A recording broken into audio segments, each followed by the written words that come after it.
We're here at Singapore Grand Prix where Mark today, talking points are all about swearing again.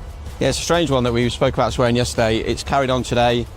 It's almost more serious today, isn't it? Yeah. That Max Verstappen, if you watched the video last night, if you're following what's been happening here, he swore during his press conference yesterday.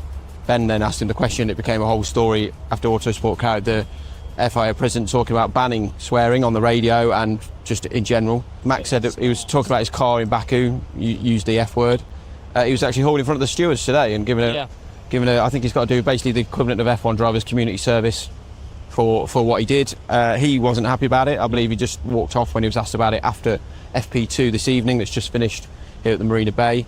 But Ben, it's just some weirdly rumbled on, this story, hasn't it? Yeah, it is strange. I mean, it's obviously something which the FIA president really is bothered about and wants to clamp down on in a similar way that he did that before with the jewellery, and he's really focused on it. And, you know, Max, as you mentioned, was called in front of the stewards, obviously given this penalty of sorts. You mentioned community service. That's probably a fair way to describe it. Yeah.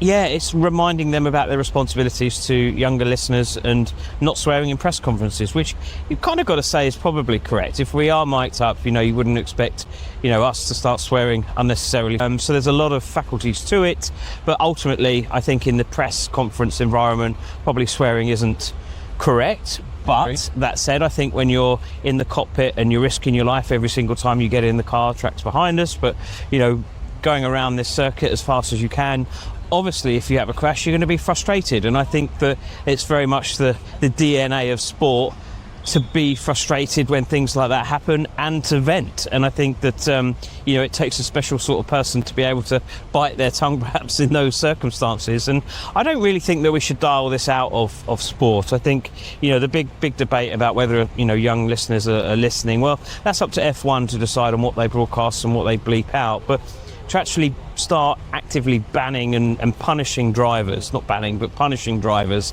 for what they say, I think that's pretty harsh, given the circumstances which they're racing under. Incredibly hot here, it's a tough track.